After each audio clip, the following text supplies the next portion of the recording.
और इसको अच्छी तरीके से समझने के लिए बच्चे पीछे का वीडियो जो है अवश्य देख लें।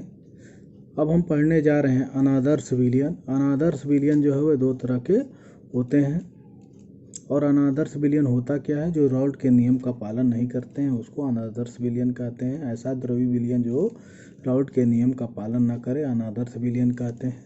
द्रव्य विलयन में जो है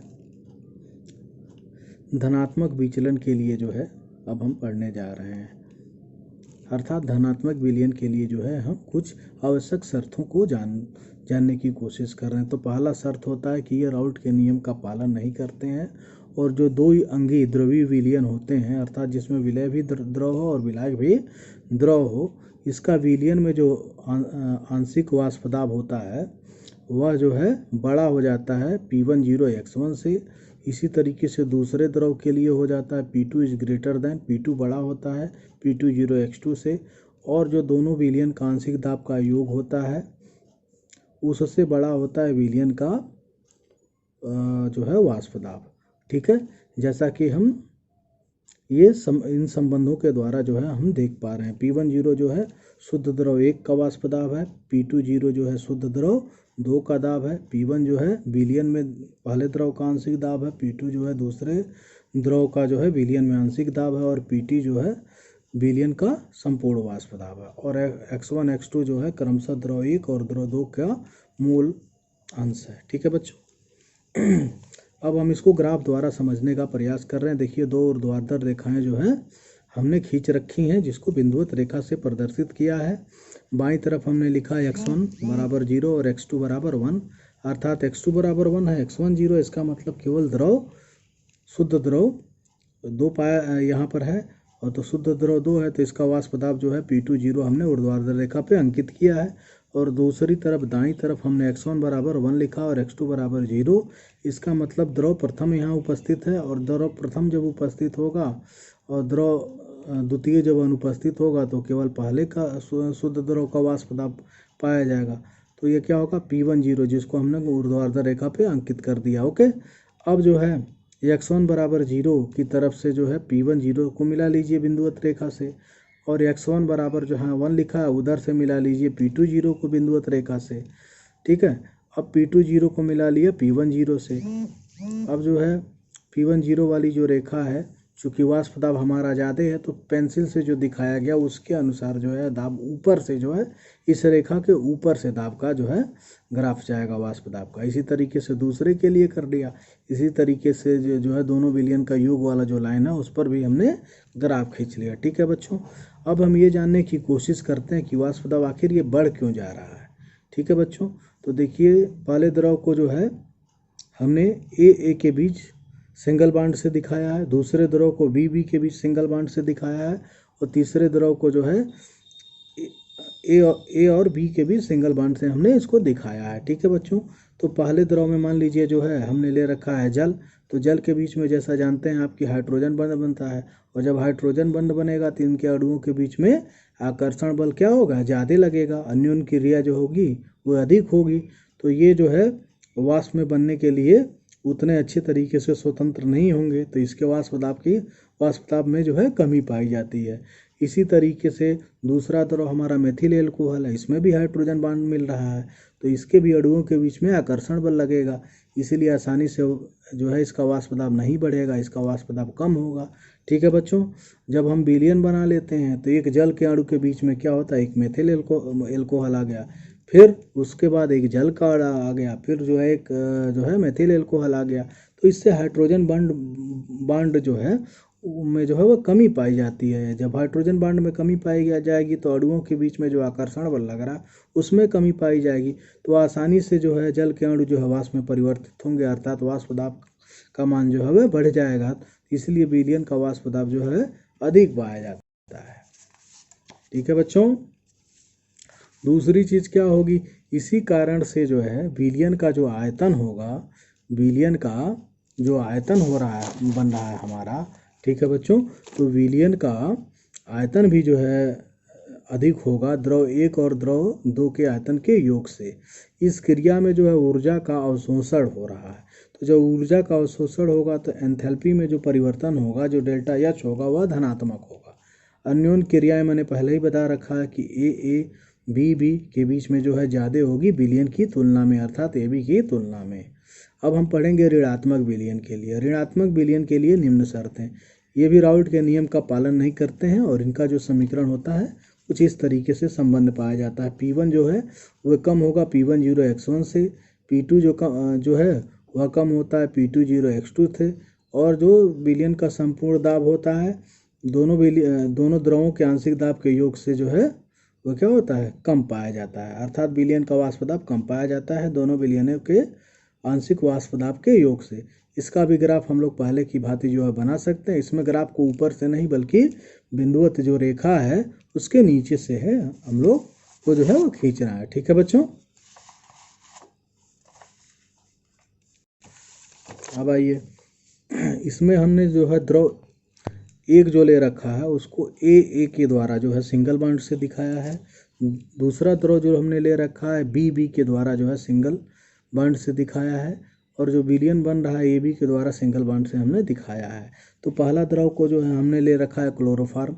तो क्लोरोफार्म के बीच के अणुओं के बीच में जो आकर्षण बल लगता है वह कम लगता है, इसलिए वाष्प दाब ज़्यादा बनता है। इसी तरीके से जो है दूसरा द्रव हमने एसीटोन ले रखा है। यहाँ पर भी एसीटोन के अणुओं के बीच में जो वाष्प दाब है, अणुओं के बीच में जो आकर्षण बल है वह क्या है, कम है, इसीलिए अधिक वाष्प दाब बनेगा, इसका वाष्प दाब ज़्यादा होता है। ठीक है बच्चों, और जो है जब हम विलयन बना लेते हैं तो क्लोरोफार्म और एसीटोन के अणुओं के बीच में जो है हाइड्रोजन बॉन्ड बनने लगता है। जब हाइड्रोजन बॉन्ड बनेगा तो अणुओं के बीच में आकर्षण बल बढ़ जाएगा, जिससे जो विलयन के अणु होंगे वो वाष्प में क्या होंगे, धीरे धीरे बदलेंगे, अर्थात वाष्प दाब में जो है कमी पाई जाएगी। वाष्प दाब जो है अनुक्रमानुपाती होता है, वह 1/, अन्योन क्रिया के, अर्थात अन्योन क्रिया के व्युत्क्रमानुपाती होता है। तो अन्योन क्रिया जो है क्या है, अन्योन क्रिया जो है विलयन का ज़्यादा है तो इसका वाष्प दाब कम हो जा रहा है, और द्रव ए द्रव बी का अन्योन क्रिया जो है क्या है, कम है, तो इसका वाष्प दाब क्या होगा, अधिक पाया जा रहा है। अन्योन क्रिया जो है ए बी के बीच में जो है कम है और विलयन के बीच में ज़्यादा है। इसी अन्योन क्रिया के कारण जो है अन्योन क्रिया जहाँ ज़्यादा होगी वहाँ आयतन कम हो जाएगा, तो मिश्रण का आयतन कम पाया जाता है द्रव 1 और द्रव 2 के आयतन के योग से, अर्थात आयतन में परिवर्तन जो है यहाँ पे ऋणात्मक हो जाएगा, क्योंकि बाद में जो है आयतन घट रहा है। इस क्रिया में ऊर्जा का उत्सर्जन होता है, और ऊर्जा का जब उत्सर्जन होगा तो डेल्टा एच का एंथैल्पी में जो चेंज होगा वह ऋणात्मक हो जाएगा। अब हम यहाँ देखिए जो है शॉर्टकट में ऐसे लिख सकते हैं अनादर्श विलयन के लिए राउल्ट का नियम। तो जो धनात्मक विलयन है वहाँ पे पीटी जो होगा वह बड़ा होगा किससे, P1 + P2 से, यानी वेपर प्रेशर जो है विलयन का यहाँ बढ़ जाता है। और जो ऋणात्मक विलयन होते हैं उसका वेपर प्रेशर जो है, जो वाष्प दाब है वह जो है घट जाता है, अर्थात PT जो है वह छोटा होगा P1 + P2 से। अब हम क्वथनांक के बारे में पढ़ने जा रहे हैं। क्वथनांक क्या होता है, क्वथनांक, ठीक है, क्वथनांक में जो है विलयन क्या होता है, द्रव से गैसीय अवस्था में बदलता है ना, तो वह ताप जिस ताप पर द्रव का वाष्प दाब वायुमंडलीय दाब के बराबर हो जाता है उसको क्वथनांक कहते हैं।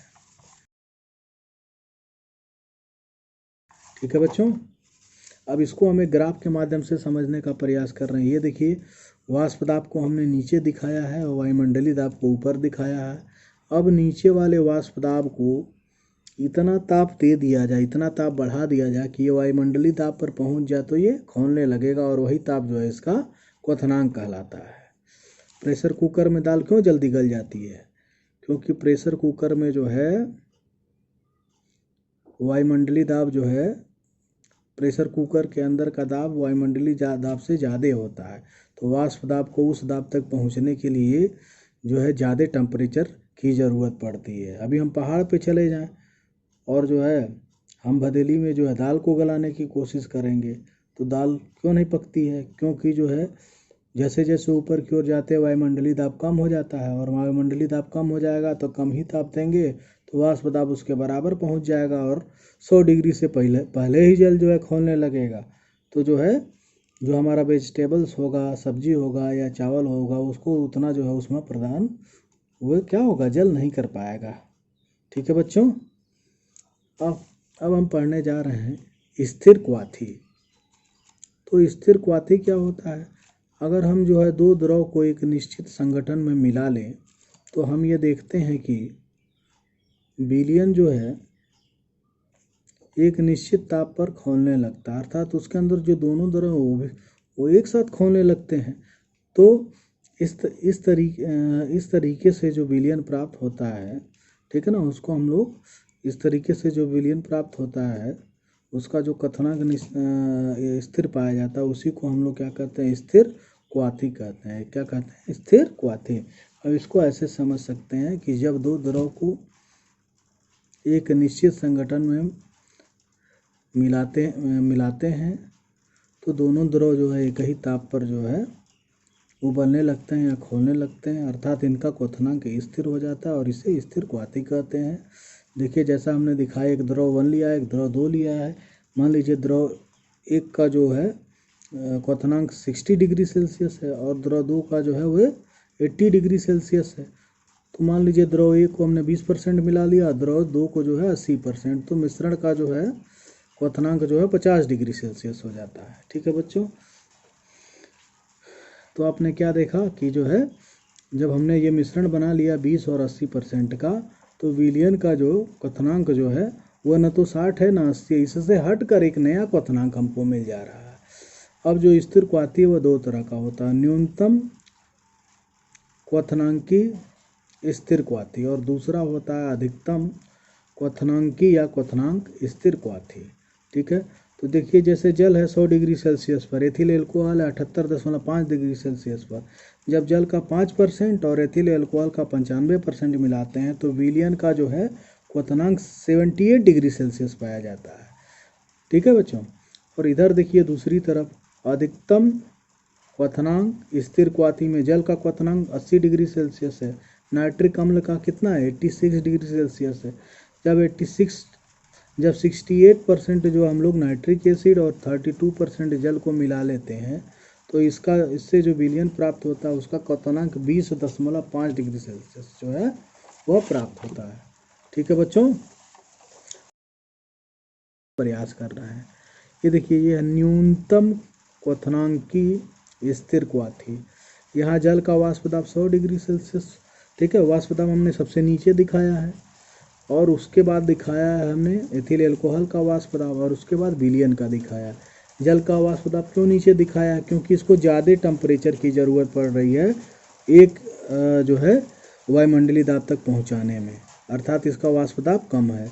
ये देखिए इसका जो है एथिल एल्कोहल का 78.5 डिग्री सेल्सियस है, इसका मतलब इसको जो है एक वायुमंडलीय दाब तक पहुंचाने में के लिए जो है 78.5 डिग्री सेल्सियस ताप की ज़रूरत पड़ रही है, तो ये इसका वाष्प दाब जल से ज़्यादा है। और विलयन का जो है इससे भी ज़्यादा है, क्योंकि इससे कम जो है ताप की ज़रूरत पड़ रही है उसको एक वायुमंडलीय दाब तक पहुंचाने में। तो इससे पता चलता है कि जो है विलयन का जो है वाष्प दाब क्या है, विलयन का जो है वाष्प दाब वो ज़्यादा है, जल का वाष्प दाब सबसे कम है ठीक है, उसके बाद क्या है एथिल एल्कोहल का है और सबसे ज़्यादा विलयन का है। तो विलयन का वाष्प दाब सबसे ज़्यादा है तो Pt जो है ग्रेटर देन हो जाएगा P1 प्लस P2 से, और ये धनात्मक विचलन को शो करेगा। दूसरे ग्राफ में देखिए अधिकतम क्वथनांकी स्थिर क्वाथी, इसमें जल का जो है वाष्प दाब जो है हमने यहाँ पर दिखाया है, इसको जो है एक वायुमंडलीय दाब तक पहुँचाने के लिए 100 डिग्री सेल्सियस ताप की ज़रूरत है। नाइट्रिक अम्ल को हमने दिखाया 86 डिग्री सेल्सियस, ठीक है, इसका वाष्प दाब जो है द्रव के वाष्प दाब से ज़्यादा है तो कम ही टेम्परेचर की ज़रूरत पड़ रही है। और विलयन को जो है कितने क्वथनांक तक पहुँचाने के लिए कितने टेम्परेचर कहाँ तक पहुँचाना पड़ रहा था, 120.5 डिग्री सेल्सियस, तो इसका वाष्प दाब ठीक है जल से और नाइट्रिक अम्ल दोनों से कम हो जाएगा, अर्थात यह जो विलयन होगा वह हमारा जो है ऋणात्मक विचलन को शो करेगा, अर्थात यहाँ पर Pt जो है वह कम होगा P1 प्लस P2 के योग से।